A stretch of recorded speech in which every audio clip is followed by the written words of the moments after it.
નમસ્કાર, આપ જોઈ રહ્યા છો નેશન પ્લસ ન્યૂઝ. હું છું આપની સાથે હેતલ ભગત. ગુજરાતના મુખ્યમંત્રી ભૂપેન્દ્ર પટેલના હસ્તે અમદાવાદમાં સાયન્સ સિટી ખાતે અમદાવાદ કોમ્પ્યુટર મર્ચન્ટ્સ એસોસિએશન દ્વારા આયોજિત ટેક એક્સપોનું ઉદ્ઘાટન કરાયું હતું. ભૂપેન્દ્ર પટેલે સમગ્ર દેશમાંથી પધારેલા 104 થી વધુ ટેક પ્રદર્શનોના સ્ટોલની મુલાકાત લઈને પ્રોત્સાહન પૂરું પાડ્યું હતું. અત્રે ઉલ્લેખનીય છે કે એસીએમએ ટેક એક્સપો 2 થી 4 જાન્યુઆરી 2025 દરમિયાન અમદાવાદ સાયન્સ સિટીમાં વિજ્ઞાન ભવન ખાતે યોજાઈ રહ્યો છે.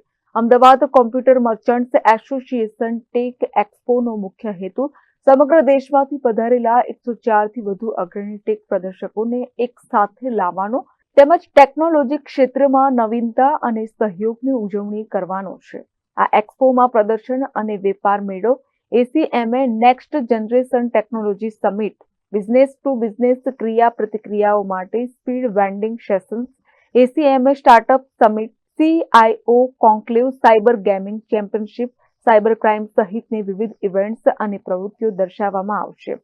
સાથે જ awareness drive, ACMA networking dinner અને ઈ વેસ્ટ કલેક્શન ડ્રાઈવનો હેતુ ટેકનોલોજી ઇકોસિસ્ટમમાં જ્ઞાનની વહેંચણી કરવાનો અને બિઝનેસ નેટવર્કિંગ તેમજ ટકાઉ પ્રથાઓને પ્રોત્સાહન આપવાનો છે. આ કાર્યક્રમમાં અમદાવાદના મેયર પ્રતિભા જૈન, સાયન્સ અને ટેકનોલોજી વિભાગના અગ્ર સચિવ મોના ખંધા, એસીએમએના પ્રેસિડેન્ટ ગૌરાંગ શેઠ, જીટીયુના vice chancellor Rajul Gajjar, Gujarat council science સિટીના ડિરેક્ટર સુધીર પટેલ, એસીએમએના સેક્રેટરી પૂરવ શાહ તેમજ અન્ય સભ્યો અને વિવિધ રાજ્યોમાંથી પધારેલા ટેક પ્રદર્શકો ઉપસ્થિત રહ્યા હતા.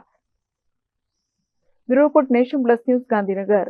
સમાચારોના સતત અપડેટ મેળવવા માટે અમારી નેશન પ્લસ ન્યૂઝની યુટ્યુબ ચેનલને સબસ્ક્રાઇબ કરો, બેલ આઇકન દબાવો અને જોડાયેલા રહો ફેસબુક, ઇન્સ્ટાગ્રામ અને ટ્વિટર પર.